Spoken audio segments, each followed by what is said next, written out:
Барсам китебим даяр экен, сразу эле беришти колума. Ал болуп, сүйүнгөн бойдон келатам үйгө.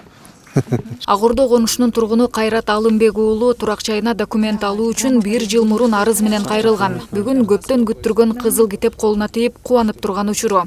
Негизи биз китеп ала албай жүргөнүбүзгө 10 жылдай болду да. Анан ошо 1 жылдан бери ошо арыз таштагам. Комиссия келип карап анан арестке түшүп калган болчу жерлер. Ошолорго байланыштуу ала албай жүргөнбүз. Анан ошо бүгүн менен алдык, Кудай буйрса, китебибизди. Дубанда трансформацияланчу жерлердин басымдуусу Аламүдүн жана Сокулук райондоруна туш келет.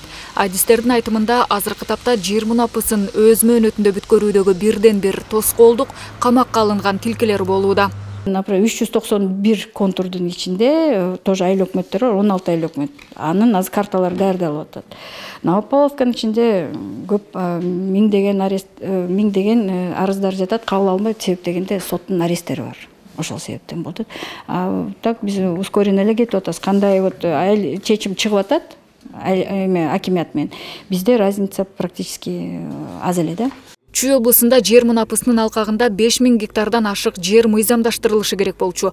Бүгүнкү күнгө карата мунун дээрлик 70% аяктап калды. Облус боюнча келип түшкөн арыздардын саны 41820 түзсө, мунун 27000ге чукулу коомдук билдирүүдөн өтүп, 18748 чечимдерин алган. Бул боюнча бүгүн жергиликтүү өз алынча башкаруу органдарынын жетекчилеринин жыйынында облус башчысы кеңири токтолду.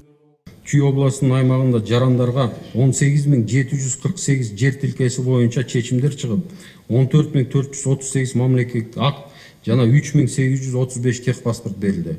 Камакта турган 522 гектар жерден бүгүнкү күндө 400 гектар жер камактан чыгарылды. 1498 гектар жер ээлеринен мамлекеттин менчигине өттү. Жер мунапысы боюнча арыздарды кабыл алуу апрель айында токтой тургандыгы айтылды. Бул мөөнөткө чейин түшкөн арыздар кароодон өтүп, комиссиянын чечими менен тийиштүү документтер тапшырылат. Биякта бир маселе бар.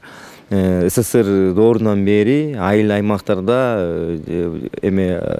үйлөрдүн, жерлердин документтери жок, үйлөр калып калган.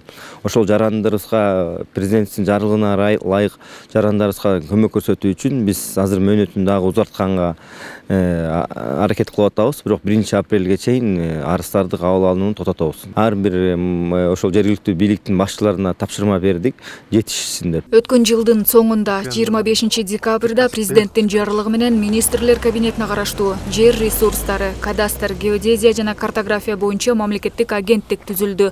Түзүм жер мунапысын жүргүзүү боюнча маселелердин баарын өзүнө алып, өлкө боюнча арыз жазган 140 миңден ашуун үй ээсинин маселеси менен алектенет. Нурайым Бейшеналиева, Самаган Тайырбеков, Чүй облусу.